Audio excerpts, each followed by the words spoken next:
I love Pavement. When I was a kid, I mean, like in college or whatever, they just kind of spoke to me, you know? Like I love their like weird lyrics and their weird kind of discordant sound. And somebody once described them as like beautiful sloppiness. And I always kind of love that. They are sort of like beautifully sloppy. So I don't know, I just kind of like, you just really liked them a lot.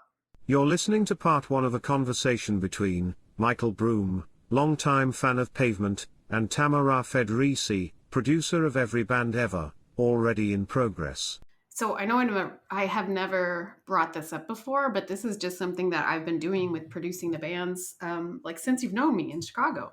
Yeah, it's pretty amazing. Like, and I gotta say, it's a real honor to be with a person who's produced every band. That's amazing. Like, I'm really honored. Like, and how far back does that go? Like, what bands you produced every band? Like, have you produced the Temptations, who I believe were before your time? No, I produced the Temptations. Oh, that's incredibly impressive. How did you do that? Because I know they formed in like 1961. How were you? Yeah. It totally makes sense. I just don't work in a linear way. So I'm able to kind of work with everyone because I don't follow the normal rules of time and space. So that helps. You're an excellent producer. That's fantastic. Thank you.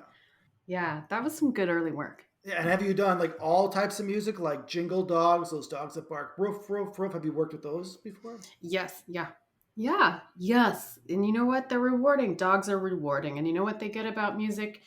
They get Christmas. They do get Christmas.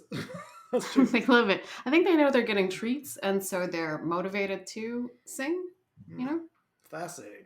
That's excellent. Yeah, that's fascinating.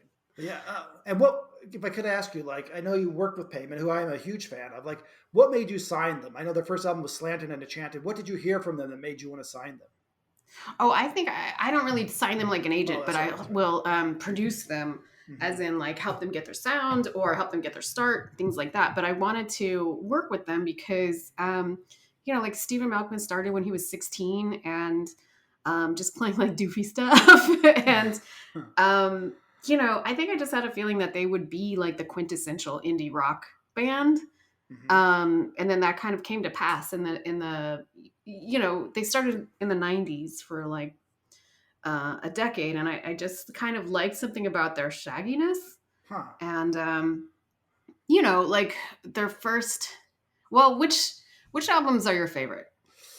Bright in the Corner, Slanted, Enchanted. Wow, I think they're all my favorite, actually. I like them all. Okay. So like, yeah. I think another thing that I liked about them was early on, I found out on their first like EPs that Stephen Malkmus was a art guard, and that he had done that for a while, and I found that really charming that he kept people away from touching art, and that might be a good entryway for a singer and a band. So you saw that he's like a guard protecting art, and you go, that would make a good singer. Yeah, I feel like they come from all pockets. Like I feel like janitors, people who order office supplies, people who have like a blanket set up on like in the East Village in the 70s and like sell Q-tips or something. I feel like they're surprisingly good at singing and being in a band and staying in a band. That's fascinating. You have a great eye and a great ear. That's fantastic. Well, I know they like on their album, like on the song Range Life, they famously had a feud with Billy Corgan from the Smashing Pumpkins, where they say like they don't have no function, I don't understand what they mean, and I could really give a fuck. And so Billy Corgan and like Stephen Malkmus, they had a little bit of feud. Did you ever try to like rectify that? Did you ever try to like parent trap them and bring them together? Or? Yeah, they're just two really different bands.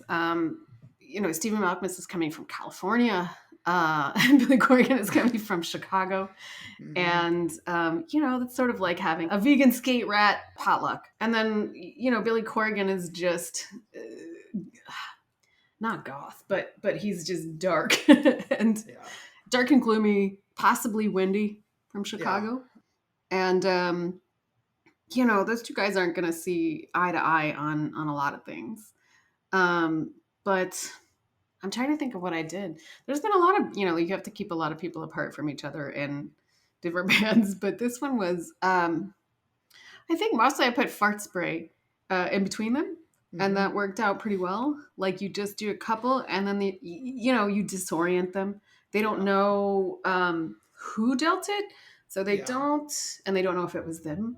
You Yeah. know, so they're sort of like they don't want to say anything, but in case it's them, Yeah, because but it's embarrassing, and they just don't want it's to. Yeah, embarrassing, that's true. right? That's actually a great plan. That's nice. Yeah, it turns out it's a lot more about manners than you would think. Hmm. It's not about punching so much as embarrassment, shame, and manners, Yeah.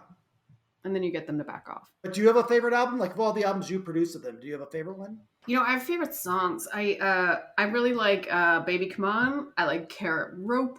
Yes. I like um, "Gold." What is the gold one called? Gold Sounds. "Gold Sounds." I feel like those are all quintessential ones. You know, the early ones sound like we had a thing called the Banshee Yell. So it was sort of when we needed him to do that at the early side, the song that says, I'm tired, I'm tired, I'm tired. That one was just purely, you know, we said release the Banshee. And then he would just, you know, scream and yell. And we kind of fortune cookie, you know, the lyrics kind of sounded like they had been pulled out of a fortune cookie in the very beginning, so we called it fortune cookieing it. So he would just scream and yell out, you know, like, Just you'll have a anything. great future. Yeah, Huh. something like enjoy the plants or something. So anything that was from like a cheap fortune cookie. Oh, that's And then by fantastic. the end, I feel like we got to a place that was more like Beckish Uh-huh. and a little bit more profound and but still kind of Based like on the that fortune. 90s. Yeah, I don't Huh. know. Because a lot of the lyrics I really like, and they are a little obtuse or whatever. Like this is from the song "Billy" of Terry Triley. Billy, my friend, the saint, you're perfect in so many ways, but you never looked hard at a fetus in a jar. You never saw your mama change. Like, what is that? I always wondered like what that meant to her. That is pretty literal.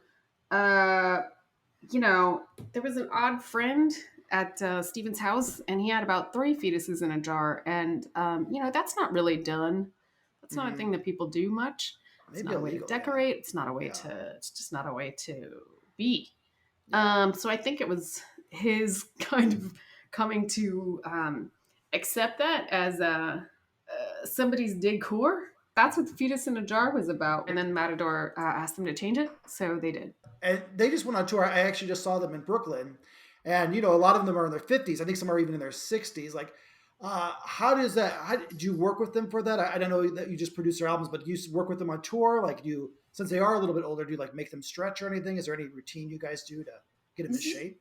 You know, what was so strange was that they wanted to do choreography for the first time ever, and I'm not sure, you know, if they maybe just saw that that was popular now, or, you know, I don't know. People change, but I was surprised to hear that, and I felt like, you know, they're more of a Wilco. They're more of a roll out the rug type of band. I call it like the middle aged bands are sort of like a roll out the rug. Uh huh. Yeah, I Um, hear you. so I was surprised. The other kinds of things we do are just, you know, self esteem helpers, you know, Mm-hmm. as in like you get a lot of hits, great work, don't forget about it. That's so they respond to positive motivation. Yeah, you know what they do. They like a lot of like, you know, smile on the inside, which Mm-hmm. I didn't see coming. And it'll Yeah. come, you know, they're a fan of Tyra Banks and Oh, her that's cool. smize. They like to Yeah. smile with their eyes. Oh, that's great. Yeah, that's fantastic. I had no idea. That's fantastic. Yeah. Yeah. Yeah. How did you find they were at that show? What's that? How did How did you? Yeah. How did you? they were great. Since I you're saw them on the fourth night, and it was really wonderful. They were fantastic. They had like this art scene behind them with a bunch of like crazy images and everything. But it really worked with the music, and it was super great. It was a really fun night. and did you see them when they were first starting out? I saw them in Chicago at the Vic. I forget which year it was, but it was a pretty great show. And then I saw them again sometime in Brooklyn when they were doing the reunion tour. And I forget when that was too, but they've always been great. Yeah. At Really. this time, we just kind of iced down their throats and their fingers, and then they're ready to go. And now I know in what year was it? I think they did play Lollapalooza one year in like West Virginia in 1995, and the crowd did not like them. And I believe like Scott Canterbury like he moved the audience and stuff like that, and that was a weird time. What happened there? Do you remember? Like, Yeah, I mean that checks out. I mean, most rock crowds would love it if you mooned them, right? But West Virginia, Yeah. they're not gonna. They don't like. They're not a fan of butts. Mhm. In general, I think it makes them uncomfortable. But everybody else would love that. That's just the wrong matchup. I think. That's true. I know, like, did you produce G.G. Allen, who's a Yes, Chicago? I did. Did he, I believe he mooned the crowd, and, like, did he poop on the crowd? I believe there was poop involved in some way. There was poop. Usually it was just on the stage, but like everything hasn't been documented and I don't go see their shows sometimes when I'm, because I'm off with other folks. So Yeah. yeah, there was a lot of, poop rock hasn't fully gotten recognized. There's Yeah. no like record bar in America that has that as a section in Yeah. their store. Yeah. It's a So shame. Yeah. I mean, poop rock is great. I think it's pretty fantastic. yeah, it's for any age too. Yeah. It's true. And you spoke earlier of, like, when we mentioned the Jingle Dogs, you mentioned, like, people love the Christmas. Was there ever a Christmas album? Did you guys ever think about putting on a Christmas album, Pavement Christmas album? Oh, that would be really great. I love Christmas albums and I love producing them, but I had not ever thought of a pavement Christmas album. I do think I think that would sound like I think you would need to keep the 90s elements of the disillusionment, the Yeah. atonalness, Yeah. the Give us we some. could tone it down on the Jesus stuff, but maybe bring it up That's on the true. snowball stuff. That's true. Definitely Snowball stuff would be great. Did you ever? I mean, you produce all these bands and so many great bands. Like, Did you ever write songs and ask them to record one of your own songs? If I do something like that, I will put it through to a band member first because that's it's sort of tricky. I don't know if you ever saw the Metallica documentary about it was a therapist that came in to work with Metallica, and he actually did end up giving them lyrics, and it's sort of death after that. So Hmm. yeah, sometimes I will overwrite them, but unless I know them already and that I feel comfortable to do that, I usually hang back or I just refrigerator magnet it and then suggest something from the refrigerator magnets and say, "Oh, look what happened here! Yeah, Wasn't like that isn't I've that been to fantastic?" Tennessee. Yeah. Yeah, or you could maybe the other way is to do it as say that you found a ransom note, and you can put those together with just different letters from newspapers, and you can say, "Oh, look what Look what I happened got. here," and then yeah, look what I got. And then it's a song in there, and just go, oh, it's just There's a song weird. in there, and then you've actually also ransomed them, so you sort of have to figure out a way to get out of that. But besides that, That's sometimes it interesting. works. Yeah, that's fascinating. That's, again, great producing. That's excellent producing. Some of the other lyrics I really like from them is like, "I saw your girlfriend and she was eating fingers like they were just another meal." So I always wondered, like, she does that mean she's nervous, or is there like cannibalism involved, or I took that to mean that she was just very hungry, yeah, just super hungry.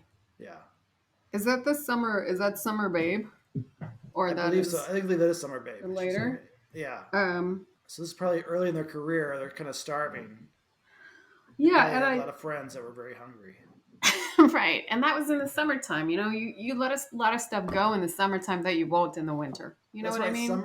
Yeah, summer's all about relaxation. Yeah, Yeah, I mean, plus it's going to be mittens in the winter, and so you can't do that. That's you that's just true. can't eat past a mitten. Yeah, that's why. Excellent. I mean, interesting. The summer babe and then a winter babe. It doesn't. Hmm. Yeah, it makes sense. Why it's a summer babe. That's true. Right, a spring babe, you could get away with like maybe a finger and a toe if you're a cannibal. Well, a warm finger, sort of like maybe like a s'more finger. Like over a Hmm. fire. Same with the fall finger. You have like fingerless gloves, still keeping the core of the hand warm, but your fingers are exposed, so she could eat those fingers, I suppose. Warm finger, fall finger would have been an amazing album name. That would have They been a really great missed the album. boat on that one. They did. Yeah, maybe there's still time. I know. I mean, there is still time, I guess. They're out on tour now. You Yeah, saw them? yeah. They look like they're hungry for material, so yeah. I mean, maybe we Are should they do one of hungry those for ransom fingers? notes. Hungry for Yeah, material right. and fingers. So yeah, it's good. Do you remember your first exposure to them and where you were? I think I was in college, and I think I heard like somebody had the Slanted and Enchanted album, and then I just heard that, and like I said, I was hooked. Like I love the again their beautiful sloppiness. Like it was just kind of weird sounding and like discordant noise and not this weird singing, but yeah, for some reason I really identified with them. Yeah, they only ended up making 5 albums out of all of that music. Yeah, Um, but a lot of it was just EPs that they would just throw together. I mean, I guess now you'd put them on iTunes and just one at a time or something. But yeah, I always thought that we did more. But yeah, yeah, I don't know. Slanted and Enchanted is one of my favorites, I think. yeah. It's fantastic. I know. Now in 1999, the band split up, and there was rumors of like a lot of infighting. Can you tell me about that time? Like, what were they fighting about? Yeah, I think that was Terror Twilight was sort of like everybody was kind of at the end, and you can Hmm. kind of, you can hear them trying new things, violins and things like that. Yeah, I think they were just bored of each other at that point. I think there was a fight about gummy bears that got really out of control, Really? and there was a slamming of doors, and they were all in different places. Physically, emotionally. Hmm. Um, they all, of course, wanted the red gummy bears, and if you didn't have all those, then you're really going to be, Yeah, you a lot know, of fighting. I that's a know. lot of fighting. Yeah, Uh, I think it's I the Yeah, and I think indie music at that time was, um, I don't know what it is like to have created something and then you sort of live through that whole thing, and then you're like, where do you go from there? Like how much skateboarding can you do? How many haircuts can you have that are floppy in the front and short in the back? yeah, you've done it all. I know. Like, You've done it all. Holy moly, that was good. For updates, go to Every Band Ever on Instagram. Michael Brumm is currently a senior producer, writer for The Late Show with Stephen Colbert. He has also been a consulting producer on At Home with Amy Sedaris and a writer for the Colbert Report. He is currently working on his 4-book kid graphic novel series The Cryptid Club. Book number 1 Bigfoot Takes the Field is out now. Tamara Federici is still standing, yeah. The editor is Will Velasquez. The audio engineer is Clark Jackson. Executive producers are Carl Adams and Tamara Federici. Thanks for listening. See you next week.